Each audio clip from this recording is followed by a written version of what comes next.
মৃত্যুর পর দুনিয়ার মানুষের কথা কি মনে পড়ে? মসজিদে বা কোনো জায়গায় কোন লোক যদি নামাজরত থাকেন তার কতটুকু সামনে দিয়ে যাওয়া উচিত? তাহাজ্জুদের সালাত আওয়াজ করে কেরাত পড়া যাবে কিনা? ফরজ গোসল হয়ে গেলে কি সাথে সাথে গোসল করা আবশ্যক নাকি বিলম্বের সুযোগ আছে? স্বামী স্ত্রীর মধ্যে ভালোবাসা বৃদ্ধির উপায় কি? অনেক আগে ঝগড়ার সময় স্বামী তার স্ত্রীকে তালাক দিয়েছে কি না এটি কারোর মনে নেই, এক্ষেত্রে তাদের করণীয় কি? মৃত ব্যক্তি যে ঘরে মারা যায় ওই ঘরে সারা রাত বাতি দিয়ে কেউ না কেউ থাকতে হবে, 40 দিন সেই ঘরে খালি রাখতে নেই, এ কথাটা কতটুকু সত্য? খাস পর্দা করলে কি ভাসুর বা দেবরের সাথে কথা বলা যাবে? নামাজের সময় হয়ে গেলে আজান না হলেও কি নামাজ আদায় করা যাবে কিনা? প্রেগন্যান্সির সময় নামাজ বসে বা ইশারায় পড়া যাবে কিনা? চলুন তাহলে আর বিলম্ব না করে আমরা মূল পর্বে প্রবেশ করি এবং আপনাদের যে সমস্ত প্রশ্ন আমাদের কাছে ইতিমধ্যে চলে এসেছে সেগুলোর উত্তর আমরা দেওয়ার চেষ্টা করি। আদি বিআইডি থেকে আপনি লিখেছেন নামাজের সময় হয়ে গেলে আজান না হলেও কি নামাজ আদায় করা যাবে কিনা? যাবে। আজান না হলেও ওয়াক্ত যদি হয়ে যায় তাহলে আপনি নামাজ পড়তে পারেন। মমিতা জাহান লিখেছেন মৃত ব্যক্তি যে ঘরে মারা যায় ওই ঘরে সারা রাত বাতি দিয়ে কেউ না কেউ থাকতে হবে, 40 দিন সেই ঘরে খালি রাখতে নেই, এ কথাটা কতটুকু সত্য? এটা সম্পূর্ণ ভুল কথা এবং এ জাতীয় অনেক বিষয় হিন্দুদের অনেক ধর্ম বিশ্বাস থেকে আমাদের মধ্যে এসেছে, সে বিষয়ে আমাদেরকে সতর্ক থাকতে হবে। জাকিয়া সুলতানা সৌরভ আপনার প্রশ্নের উত্তর আমরা দিচ্ছি। আপনি লিখেছেন খাস পর্দা করলে কি ভাসুর বা দেবরের সাথে কথা বলা যাবে? প্রয়োজনীয় কথা যেটা না বললে নয়, খুব জরুরি কথা যদি থাকে তাহলে সেক্ষেত্রে পর্দার আড়াল থেকে আপনি বলতে পারেন, ভাষার ভিতরে বিশেষ কোনো কোমলতা, আপনার কথার ভিতরে বিশেষ কোনো কোমলতা সৃষ্টি করা ছাড়া। কিন্তু যদি একান্ত প্রয়োজনীয় কথা না হয় তাহলে সেক্ষেত্রে অপ্রয়োজনীয় কথা অবশ্যই অ্যাভয়েড করতে হবে এবং সেটাও পর্দার অংশ। দিনের পথে আসেন আইডি থেকে আপনি লিখেছেন স্বামী স্ত্রীর মধ্যে ভালোবাসা বৃদ্ধির উপায় কি? স্বামী স্ত্রীর মধ্যে ভালোবাসা বৃদ্ধি করার জন্য অন্য সব মানুষের সাথে ভালোবাসা বৃদ্ধির ক্ষেত্রে যেরকম সালামের ভূমিকা রয়েছে সেই সালামটা আদান প্রদান করতে হবে। নবী করিম সাল্লাল্লাহু আলাইহি ওয়াসাল্লাম বলেছেন যে তোমরা যখন পরস্পরের মধ্যে সালামের আদান প্রদান করবে তখন তোমাদের মধ্যে ভালোবাসা বৃদ্ধি পাবে। সেই সাথে তিনি হাদিয়া প্রদান করার কথা বলেছেন, উপহার আদান প্রদান করা। অনেক সময় স্বামীরা স্ত্রীদেরকে সুবিধা দেন, স্ত্রীর স্বামীকে সারপ্রাইজ দেওয়া, স্বামীকে বিভিন্ন ক্ষেত্রে খুশি হওয়ার মতো কোনো কিছু পেশ করা তার জন্য। তো এরকম বিভিন্নভাবে উপহারের আদান প্রদান এটাও পারস্পরিক ভালোবাসা সৃষ্টির ক্ষেত্রে বিশেষ ভূমিকা রাখে। আলিফানুর লিখেছেন প্রেগন্যান্সির সময় নামাজ বসে বা ইশারায় পড়া যাবে কিনা? প্রেগন্যান্সি হলেই নামাজ বসে পড়া যাবে বা ইশারায় পড়া যাবে ব্যাপারটা এরকম নয়। তবে প্রেগন্যান্সির সময় অনেক মা বোনরা এত বেশি অসুস্থ হয়ে পড়েন যে তাদেরকে বিছানায় শুয়ে পড়তে হয়, অথবা অনেকে আছেন যে শেষের দিকে এসে দাঁড়িয়ে নামাজ পড়াটা তাদের জন্য কঠিন হয়, শরীর ভার হয়ে যায়, তাদের শারীরিক দুর্বলতার কারণে বা স্থূলতার কারণে নানা কারণে তারা দাঁড়িয়ে নামাজ পড়লে রুকু সিজদা করে স্বাভাবিকভাবে নামাজ পড়তে গেলে পড়ে যাওয়ার আশঙ্কা থাকে। এরকম আশঙ্কা যদি জোরালো হয়, প্রবল হয়, তাহলে সেক্ষেত্রে তিনি বসে নামাজ পড়তে পারেন। বসে নামাজ পড়ার ক্ষমতা না থাকলে তিনি শুয়ে অবশ্যই নামাজ পড়তে পারেন। কিন্তু এটা হলো যদি সেরকম পরিস্থিতি তৈরি হয় কারোর, প্রেগনেন্সি হলেই সামান্য ঠুনকো অজুহাতেই তিনি বসে নামাজ পড়া শুরু করবেন, ব্যাপারটা সেরকম নয়। আমাতুল্লাহ মোশরেফা আপনি লিখেছেন বিয়ের জন্য অনেকে ছবি চায়, যদি বিয়ে না হয় তাহলে কি ছবিগুলো থাকলে গুনাহ হবে? বিয়ের জন্য যদি কেউ ছবি চায় তাহলে সেক্ষেত্রে লোকটা কতটা অথেন্টিক, তার ভিতরে তাকওয়া কতটা আছে, তিনি হালাল হারাম কতটা বুঝেন এবং কতটা আল্লাহর ভয় আছে, তিনি এই ছবিটা নির্দিষ্ট সময়ের পর যদি বিয়ে না হয় তাহলে সেক্ষেত্রে ডিলিট করে ফেলবেন এবং কতটা, এই বিষয়গুলো নিশ্চিত হয়ে তারপর তাকে ছবি দেওয়া উচিত অথবা বিশেষভাবে তাকে বলে দেওয়া উচিত এবং তিনি যেটা করেন সে বিষয়ে তাকে রিকোয়েস্ট করা উচিত। এরকম না হলে যে কেউ চাইলেও আর তাকে ছবি দিলেন, এটা উচিত না, কারণ এটি আপনার প্রাইভেসি যেমন নষ্ট হবে, গুনাহের কাজ তিনি করবেন, আপনি পরোক্ষভাবে সেটাতে একরকম সহায়তাই করলেন, ব্যাপারটা সেরকম হয়ে গেল। এই জন্য এই বিষয়গুলো দেখা উচিত। আপনি আপনার চেষ্টা অনুযায়ী সাধ্য অনুযায়ী চেষ্টা করেছেন, তারপরও যদি তিনি এটি করেন না, ডিলিট করেন, নিজের কাছে রেখে দেন, তাহলে সেক্ষেত্রে ইনশাআল্লাহ এর দায় আপনার আসবে না, তার উপরে থাকবে। ইঞ্জিনিয়ার নাজমুল হোসেন আপনি লিখেছেন সফররত অবস্থায় যদি কসর নামাজ 2-1 ওয়াক্ত আদায় করা সম্ভব না হয় তাহলে সেটা কিভাবে কাজা আদায় করতে হবে? সফররত অবস্থায় কসরের নামাজ যদি আদায় করা না যায়, অর্থাৎ আপনার সফর অবস্থার নামাজ কাজা হয়, তাহলে বাড়িতে আসার পর সে নামাজটা যখন কাজা করবেন তো কসর হিসাবে কাজা করবেন, যেহেতু এটা ফরজ হয়েছিল কসর হিসাবে।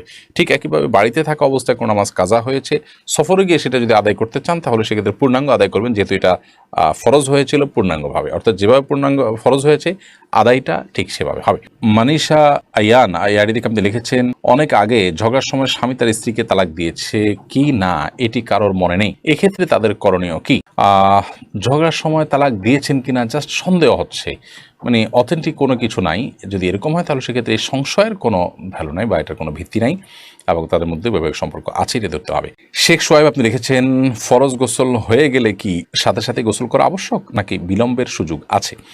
গোসল ফরজ হয়ে গেলে সাথে সাথে গোসল করা উত্তম যদি সে সুযোগ থাকে, তবে বিলম্ব করার সুযোগ আছে যদি গোসল ফরজ হওয়ার পর পরবর্তী যে নামাজের ওয়াক্ত, সেই নামাজের ওয়াক্ত বা যদি তার উপরে কোনো নামাজ বর্তায়, তাহলে এই নামাজের ওয়াক্ত শেষ হওয়ার আগ পর্যন্ত তিনি বিলম্ব করতে চান, তাহলে শেষ মুহূর্তে বা ওয়াক্ত শেষ হওয়ার আগে আগে গোসল করে নামাজ পড়ে ফেললেন, এতটুকু বিলম্ব করা জায়েজ আছে।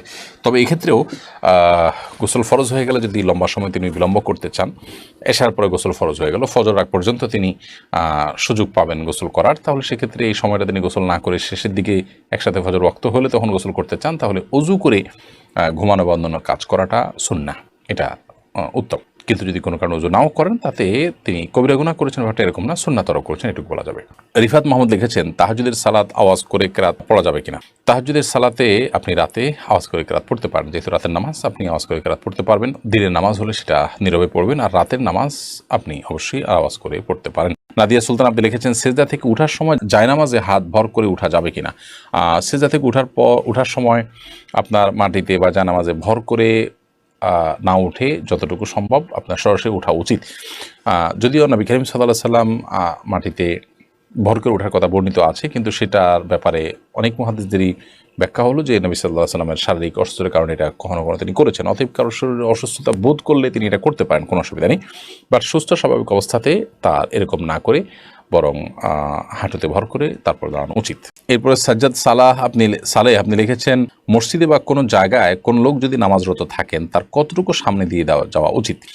মসজিদ বা কোনো জায়গায় যদি কোনো লোক নামাজরত থাকেন, নামাজ অবস্থায় থাকেন, তাহলে সেক্ষেত্রে তার 2 কাতার 3 কাতার সামনে দিয়ে, 3 কাতার পর থেকে তো যেতেই পারবেন, অনেক উলামার মতে 1 কাতার পর, তার সিজদার জায়গার পর থেকে আপনি যেতে পারেন, কারণ তার সিজদার জায়গার এরিয়ার মধ্যে গেলে তার নামাজের মনোযোগটাকে নষ্ট করবে, কিন্তু এর বাইরে দিয়ে গেলে তার মনোযোগ নষ্ট করার কথা নয়।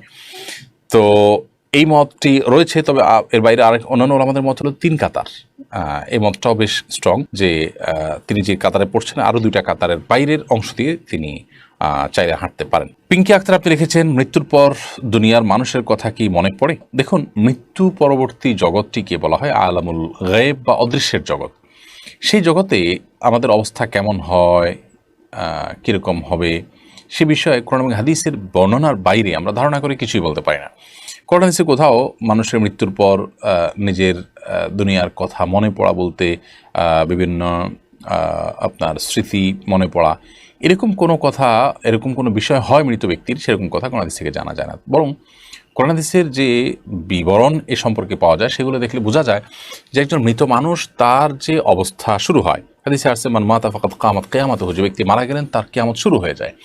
তো এরকম একটা পরিস্থিতিতে মানুষ পেছনের বিভিন্ন স্মৃতি চারণ করবে, তার বিভিন্ন স্মৃতি মনে পড়বে, সেটাকে তিনি স্মরণ করবেন, এরকম স্বাভাবিক কোনো অবস্থায় মানুষ থাকে না আসলে, যার কারণে মানুষ উদ্ভূত পরিস্থিতি নিয়েই খুব কষ্টে থাকেন। হ্যাঁ, যারা জান্নাতি তাদের কথা ভিন্ন, যে তারা জান্নাতের নেয়ামত ভোগ করতে থাকেন, যেহেতু মৃত্যুর পর কিয়ামত কায়েম হওয়া পর্যন্ত শুধুমাত্র জান্নাতের নেয়ামত ভোগ করাই তাদের একমাত্র কাজ থাকে, এবং সেটি পরিপূর্ণ জীবিত স্বাভাবিক মানুষের মতো যে থাকে তা নয়, শুধুমাত্র জান্নাতের নেয়ামত ভোগ করার মতো একটা বিশেষ হায়াত তাদেরকে দেওয়া হয়, জাস্ট এইটুকু। অতএব এর বাইরে তাদের দুনিয়ার কথা মনে পড়ে, স্মরণ করেন, বা পেছনের কথাগুলোকে স্মরণ করে তারা তাদের ভালো লাগা মন্দ লাগা কাজ করে, এরকম কোনো কথা কোরআন হাদিস দ্বারা আমরা জানি না। বিধায় আলামুল গায়েবের দৃশ্যগুলোকে বা সেখানকার চিত্রগুলোকে আমরা ধারণা করে বলতে পারি না, এটি আল্লাহর উপরে ন্যস্ত করবো, আল্লাহ তাআলা ভালো জানেন।